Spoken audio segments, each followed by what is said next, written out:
This episode of Mental is brought to you by Spas and More. Visit spasandmorestl.com for more information.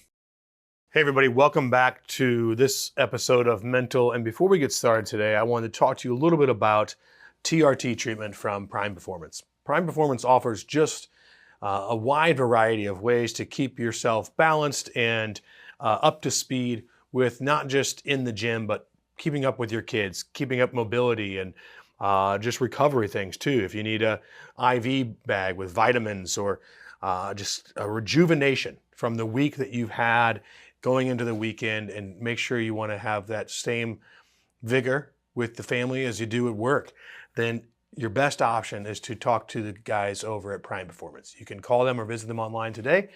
And I can tell you, I personally highly recommend what they do. They have 2 area locations, and it is also owned by first responders and military guys. So you're also supporting a great cause there. And then secondly, for all of your IT needs, if you're looking to create a company that is, which all are nowadays, IT based, or you're using servers that aren't necessarily within your own facility, and you need that extra security because you're dealing with personal information or HIPAA information or financial information, make sure you call NWO. NWO provides top-notch services. They have incredible customer service, and they are local, so you can get a hold of them daily. Speaking of financial services, my guest today is Mr. Phil Wight, and you are a financial planner. Correct. Is that correct? Yes, it is. Nobody that I can recall growing up, because this is interesting, I want to figure out, have you tell people a little bit about yourself, but Right. I don't remember growing up thinking like any of my buddies thought, I want to be a financial planner when I grow up. Yeah, it actually doesn't cross a lot of people's minds right away, right? Yeah. So what brought you? What prompted it? So I think that one of the things was, and I've got an unusual background, but so my granddad, he was a governor in New York Stock Exchange. Okay. So he actually rang the bell and everything at the New York Stock Exchange, and then he was a partner for some local firms down in Clayton. And so I realized that there were 2 things that my granddad did. He was in the military, so he was a captain. Like a 17-year-old captain in World War I, cavalry officer. And then World War II, he served with the RAF. So too young for one and too old for the other, but he still snuck into both. So I always kind of respected that about my granddad and the life that he provided and everything else like that. So that was one of the reasons like why I wanted to get back into the investment world. And then in the military, I was kind of a pathfinder, right? So your idea was get your compass, go and find the path, see what the risks are, report back what the risks are, and go from there. So, saving lives and things like that. And that's why I tell people I'm still charting paths, still saving lives, just, and I'm still on point. Like, and that's the biggest thing is being on point, right? Well, that is an interesting perspective when you think about like a pathfinder, right, financially versus just exactly. a live thing too. That's pretty cool. So your grandfather sounds like was kind of my grandfather was like my best friend. Was it? Right. Did you find a lot of? Yeah, he was. It was just like I was the youngest of 4 boys, so maybe I caught the tail end, if you would. But I do remember like he was always honorable. He had his golf clubs, and I remember when he gave me his golf clubs, like he passed shortly after that. So, and I've still got his golf clubs to this day. So I play with golf clubs that are way old, Yeah. I don't have the big irons. I don't have any of that. I got these little tiny woods. And people like look at my golf clubs like, man, that is just, why are you playing with those clubs? But it's that to remind me of my granddad and still have his clubs out on the course. So, and but yeah, so he had an interesting life for sure. And growing up, he bought our farm, so we have a big farm that he bought, and we were members of St. Louis Country Club. Like people don't know I'm from Ladue, but I am from Ladue, And so I like grew up with all that, and he provided a lifestyle. I worked there as a kid. Was that? I don't think we've ever discussed it. I worked at St. Louis Country Club as a kid. Yeah. So we probably ran across each other. Yeah. So those were all just different. I remember the polo matches and 4th of July and all that. And so that was just always neat that like tradition, family, military, giving back, being involved, right? And so I think that that's some things that spoke to and then my dad also served, and then my dad worked at Bowman's Trust, so he is a trust officer, right? And so that was kind of the path of your family is right, being the service and military, and then numbers. Right, numbers, yeah. So that's where it was always good, and then charity, right? So my dad worked for St. Vincent de Paul for a long time. Oh, okay, yeah. And so charity is always like, I found that gave my dad a lot of peace. And then so that's like another reason why I do a lot of charity is like being able to give back. You know, I feel like if we can do good in the world and make money at the same time, then we're doing good things. So, yeah. And as a financial planner, it's like amazing. I find business owners and just wealthy individuals, and I say it's like there are these big Clydesdales out in the middle of the field that are supposed to pull something, right? But all they're doing is big, beautiful horses out in the middle of the field just eating grass.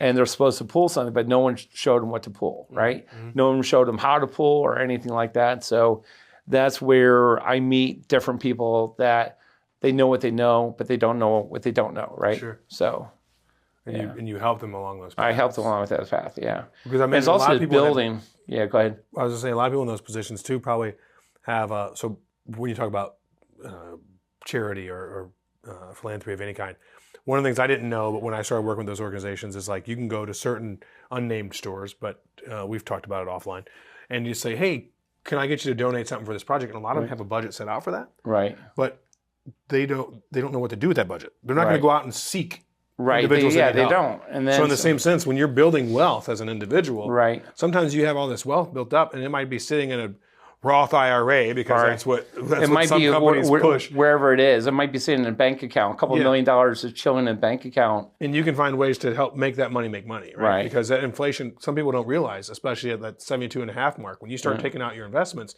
it's taxed and it's declining. So as you need more, you're getting less. Exactly. So that's, there's all sorts of, I think taxation is the big, number one thing. I always tell people, I can make money in the markets, but the biggest thing is taxation, right?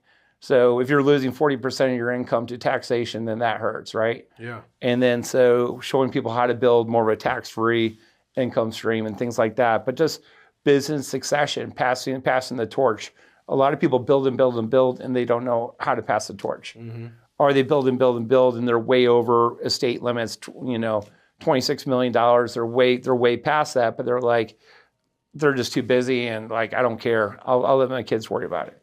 And then so I remember this one conversation I had with a couple that they're like, well, I don't care. I'm like, I don't believe in charity because it's my money.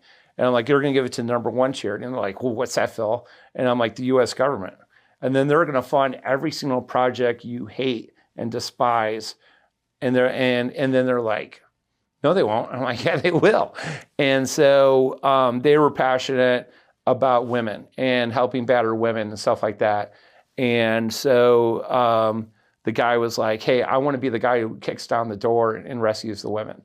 And so we actually, I turned them on into a charity, a female charity, or a charity that helps women who are in crisis. Okay. And so that was cool. That's what I love to do is I'm trying to chart the path forward. Mm-hmm. That people don't know how to get involved with charity. They don't know what to do. Right. There's so many out there. I don't know who to trust or whatever. And then that's where I team up with people and show them what to do. Yeah, because you're much more than just a financial planner, right? You're a connector. Yeah, I would say. Yeah. That's my kryptonite or the anti-kryptonite, I guess what you want to call it. Yeah, that's your superpower. Yeah, it's like I think that's probably what you and I have in common is I didn't realize it was a thing until, or I certainly didn't realize how to monetize or quantify it. And by quantify it, I just mean multiply what I'm doing, right? And you've done that with your Core 100. Yeah, right? Absolutely. And it's like I'm a big believer. It's about ROI, right? Mm-hmm. And even if for charity, I'm like, yeah, donate $10,000, right, or whatever to my charity, or not my charity, a charity I'm trying to help out. And I'm like, but it's about ROI. I want to make sure you get that $10,000 back. Yeah. And so if it's like a law firm, I'm like, what is one case? If I send you one, injury case, that's obviously $10,000. If I sell a plane, that's $10,000. If I sell this nice car, that's $10,000, right? Whatever. Any house, anything. So you look at how do you build people's companies, because a lot of people have like a Fidelity. I'm like, okay, what's the last thing Fidelity did for you? Like, they don't do anything for me. They don't help me with my business. Yeah. They just manage my money. You might get a generic Christmas card without. Yeah, absolutely. And so that's not my idea. Like, there's this circle of life, right?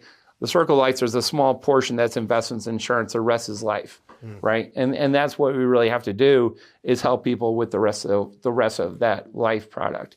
And that's where I'm going to grow your business. I'm going to introduce you to people. I'm going to create like a lean business, right? So, for example, you'll actually love this. So, like, I always call myself 95% good, right? And I'm like, that's a solid A on a test, right? Sure. And I'm like, bam, I got 95, I'm cooking, right? What does that mean, though? That means I'm 5% bad, right? So if I sleep for 4 hours a day, that means I'm straight up bad for 1 hour a day. Okay. And then I'm like, I'm not sure if I can be okay with that, right? Yeah. So then I started talking to people about like the 5% lift, right? Yeah. What would the 5% lift look like in your company? And then, okay, that's one thing, that's a number. But what's a 5% lift like in your personal life? And like, if I can give you an hour back for your time, for your family, for your kids and everything else like that. And a lot of them are like, Phil, that's mathematics. That's not possible. No way you're going to give me back an hour a day. Mm-hmm. And I'm like, well, that's my mission, right? Because I'm going to show you, you're chasing the $25 an hour jobs when you should be chasing the $200 an hour jobs. So, and a young guy, he told me to the best way is like, Phil, I'm not a king.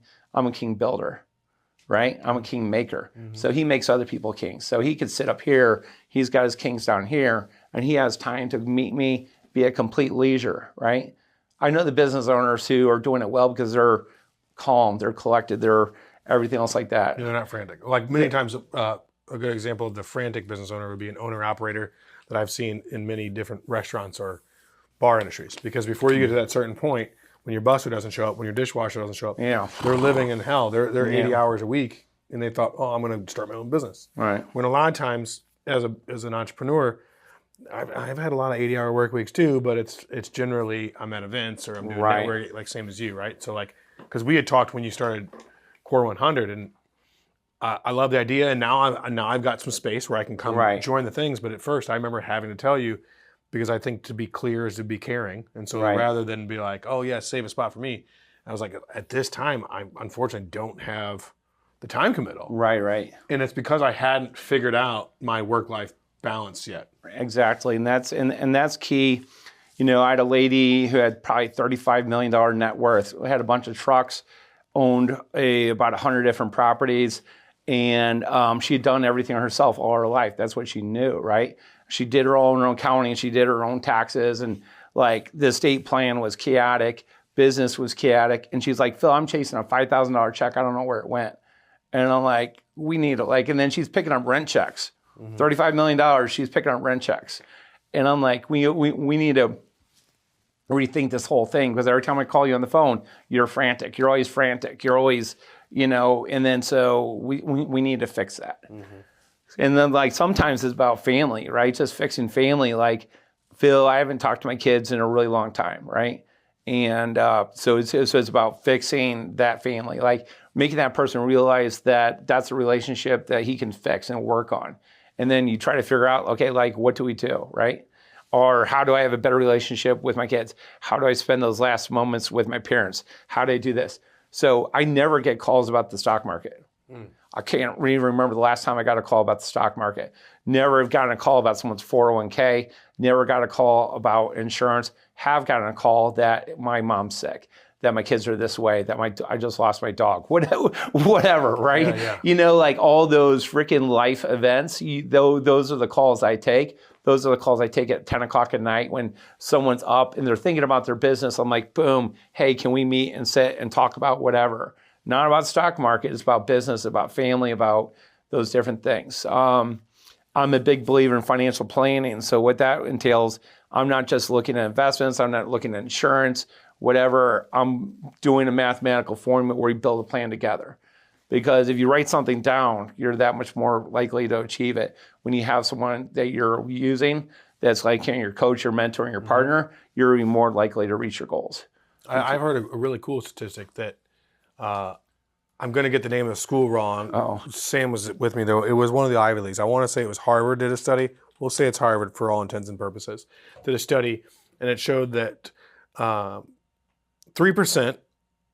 These numbers are going to be wrong too. No, I went. That's why I didn't use numbers. 3 to 5%, whatever it is. Let's call it 3% of people that write their goals down. Right. Are collectively more successful than the other 95% that don't write it down. So we have to find the, when we leave here, we're going to find these numbers. We could probably run that clip. My guest that day was Arthur.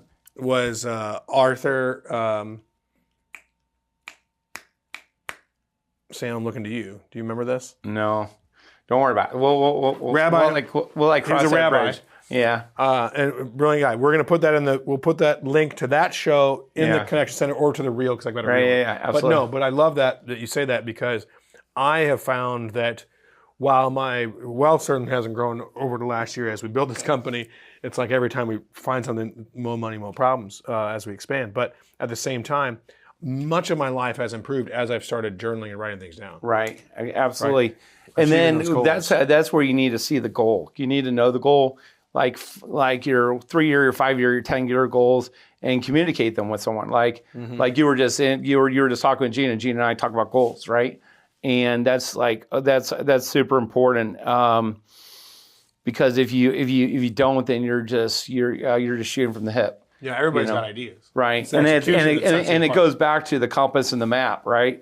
Like being the pathfinder. If I'm just walking through the woods and I don't have a compass and I don't have a map, I'm just like, I could be just absolutely lost. And now you realize, and so I like to meet those people younger because I can catch them before they come to me when they're 55 or 60 years old. Catch up. And it's almost too late. But I do meet with a lot of people in reboot mode, I call it. One guy, it's been about a year ago, but he had a great company, a car company. And when we talked about financial planning, he just had a baby. And he's like, he put it off and put it off and put it off. I caught up with him about 9 or 10 months later. He had lost his business. He had guys come in, his friends came in, bad partners, bad decisions, and everything else like that, and lost his business, had to sell everything, bankruptcy, and things like that. But when he's like, Phil, I want to pick up the pieces. I'm like, good deal. We're going to pick up the pieces. We're in reboot mode, right? And we're going to make that path forward. So it happens a lot in our late 30s, early 40s. You get whether it's divorces or there's so changing much. Career paths, and it's probably more prevalent now than it used to be. Absolutely. Generations ago, because everything's readily available. So there's a grass is greener mentality that my generation has that the other generations prior to me didn't have. Yeah, there's we're in a whole new generation. It's not like the old days, where I'm going to work at the same job Grit. for 30, 35 years. I'm going to retire, collect my pension, whatever, peace out. Yeah. Now people are doing all these different things, have multiple different gigs that they're doing. And you're hard-pressed to find somebody working the same career path for 3 years. Right, absolutely. When I'm looking at applications for people when we were hiring people and stuff, it's like, I don't remember, there might have been 2 people that had a job for 3 years. Everybody's like, I was 8 months here, 1 year here, 4 months here. Just absolute crazy. I don't relish the fact of trying to hire someone. No. I mean, do you remember that was a detriment? That was, even in my generation, I think when I was younger, that was really not just frowned upon, but you didn't have a chance in hell. There used to be talks about gaps in your resume. Well, what about this gap in your resume here? Or you only stayed at this job for a year. Right. That would get you disqualified. Nowadays, it's I see you moved around 7 different times. You get 10 cents more an hour over the last 6 years. Welcome aboard. Well, that's that once again is just going into the old age of how do you get into those positions? And that's who you know, right? Yeah. And and then you're in business and charity and everything else like that. So you know that all our business contacts that we make, there's a value to that because you can tap someone on the shoulder and say, hey, I need help with XYZ. Sure. Right? You're involved in a lot of different veteran stuff.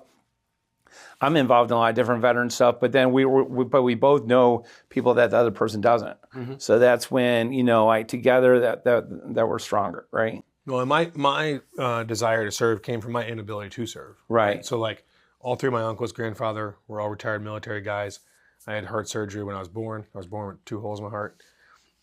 And so I never could. So this is that's kind of how I do. Absolutely, man. There are a lot of different ways to serve, right? Yeah. Now, though, I think I could probably join the police force at this age because they're so desperate for people. I don't know. I spoke to a recruiter the other day, And she was like, "Oh, you should come in and talk." And I was like, "Oh, I've aged out." And she goes, "No, we changed the age." And I was like, "Oh shit." Firefighting, dude. Don't be a police officer. Well, I love police officers. Don't get me wrong. Yeah. But firefighting, like if I had to rethink it all over again, like work like 2 or 3 days a week, and you know your schedule for like your life too. And then do a real estate investing on the side or whatever I'm doing on the side, and then make like good money and have a good pension and retirement and benefits.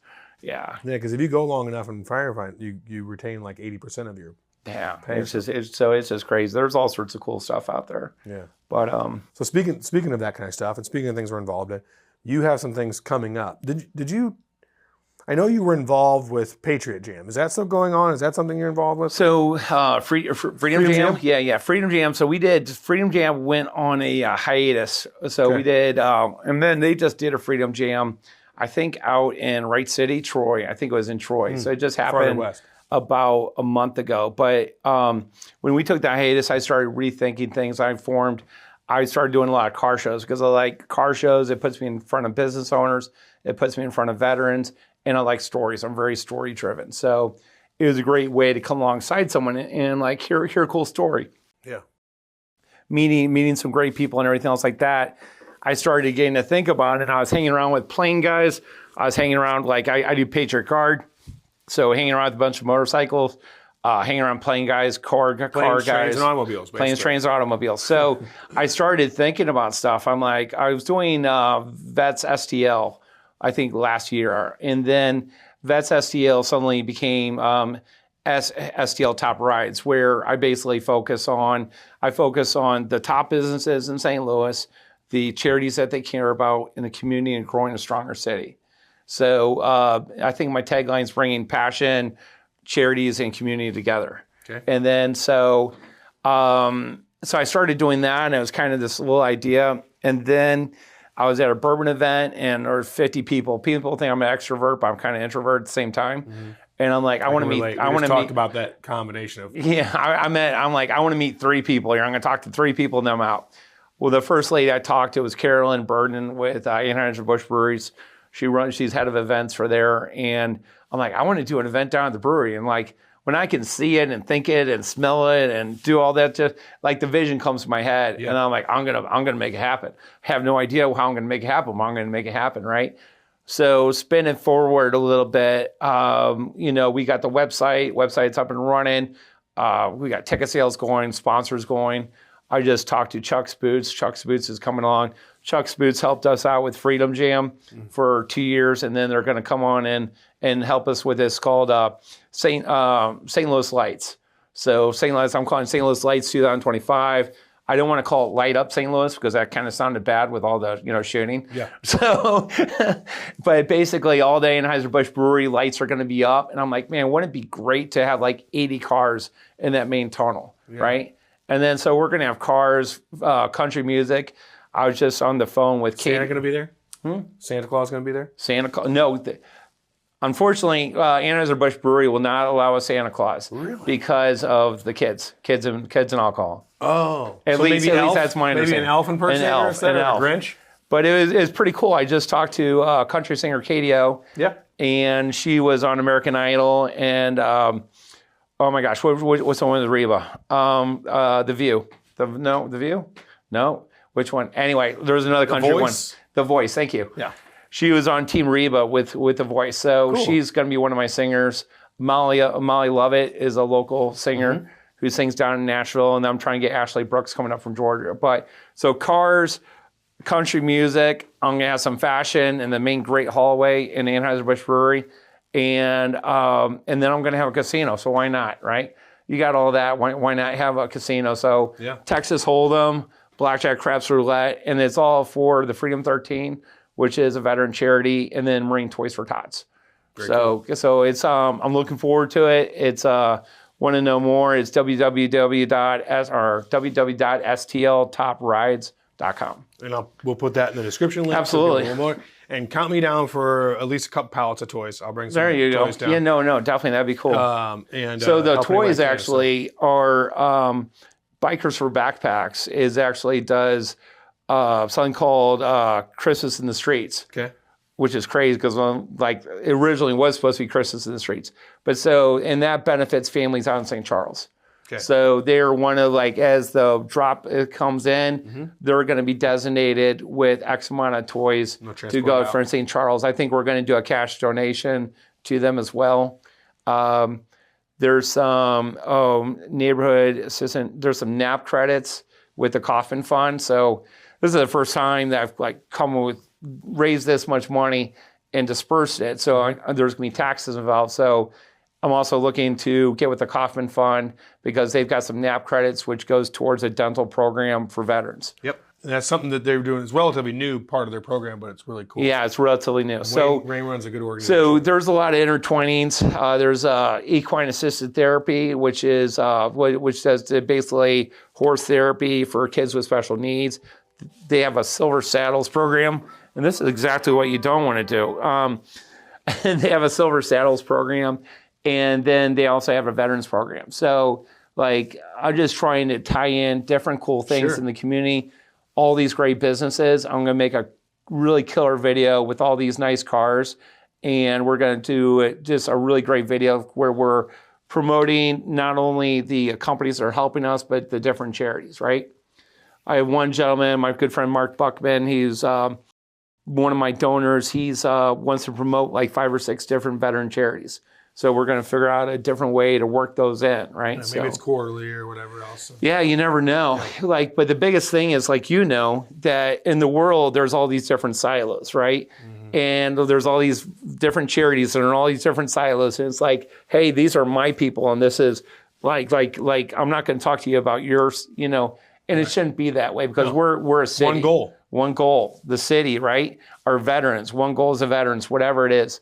So that's why I love about you, because we like collaborate on different stuff and like, hey, I need this, and we go back and forth, right? Mm-hmm. And so we get rid of that notion of this silo, wherein it's just like one goal, one love, right? One love. There you go. And so speaking of one love and one goal, and that being a thing that we utilize, what I like to do when I wrap an episode is I like to ask my guests, and there's a reason why this isn't on the pre-show form. It's like man. I've been good so far, man. Yeah. You didn't stump me. No, it's good. It's just, I like to ask if there's a motto, a creed, a saying, something that you have utilized or that resonates throughout your life, or maybe something your grandfather used to tell you, because in my case it was my grandma, that keeps you going, that keeps your mental fortitude or your path straight. Is there? Well, this is kind of crazy. So I just watched Hacksaw Ridge, right? Okay. Yeah. Have you ever seen it? Yeah. Okay, so like I said, my grandfather was my best friend too. So yeah, no. I grew up watching a lot of that stuff. And I don't want to disservice anything about the movie because it's a great movie, and I don't want to. But when he's up there, he's like, God, just let me save one more. Yeah. And he goes up and he literally saved all these guys and lowered them down this cliff. But he says, like, when he thinks he's out of energy, he's like, God, let me save one more. And I'm like, same thing, It's like, there's the doubters, there's everything, there's like spouses, family, whatever, like saying, why are you doing what you're doing? Mm-hmm. You're like, and I try not to listen to that, right? And I'm like, man, this is what I was put here for, right? This is the mission. I'm still on point, still saving lives, still trying to impact my city. And it's about just give me the energy to get one more, right? And when you want to stop, when you want to quit, you're like, and it's beautiful because like the days, it's like different pistons are firing, right? Sure. Like your business piston can be firing and it might quiet down, but your charity piston starts firing and you're like, whoa, this is awesome. It gets you ramped up and comes back over here and restarts this piston, right? And then when this piston's going really great, you got money and connections and everything, and this feeds into your other charity. So that's that's been my motto recently, right? There's a couple more. There's a couple more that I use, but that was the first one that jumped to my mind. So yeah, cool. And then I like to end too with, I like to let the listeners and watchers know something I'm taking away from the conversation. Right. Something I'm taking away from the conversation is the mindset of, I never thought of financial planning as a pathfinder before, but I like your mindset of that's what you did in the military and that's what you do in your career, because you're helping find that path of least resistance. You're saving people from having to go through the hornet's nest, Right. to go buy the sniper fire, Right. to go into landmines, right? Right. You are literally taking what they're doing with their life and helping get to their end goals Right. in a safer way. In a safer way, and still, still letting them enjoy the life and taking care of their kids, and being that reality check-in, right? Right. And so, yeah, that's like super important, and that's why we do what we do, right? It's not easy.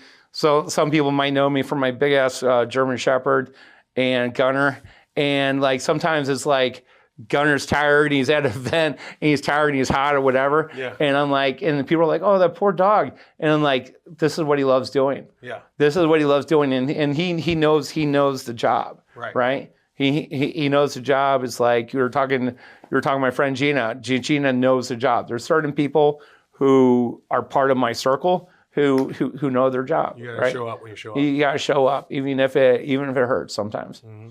Yeah, Excellent. Well, Phil, thank you so much for joining us today. absolutely, my friend. Looking forward to, we'll have that link in there. If you're looking for more, you can click the link below in the description bar.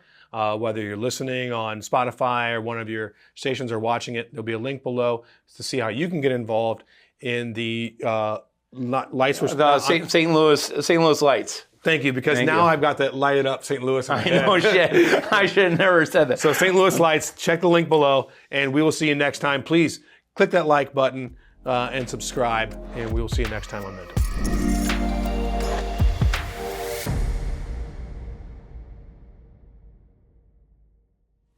TRT treatment is something that's widely thought of as something that just gives you an edge. That extra beast mode in the gym, a little bit of push when it's needed, or just that testosterone feeling, right? But in actuality, TRT treatment goes way deeper than that. It helps keep you calm. It helps keep you patient. It regulates your mood by regulating your hormones. It's not just a treatment to go beast mode. It's a treatment to be a calmer and better father. As a business owner and a father myself, I understand all too well how much it's needed to become a little more patient and a little more calm in a world that's pretty chaotic. Go check out Prime Performance today.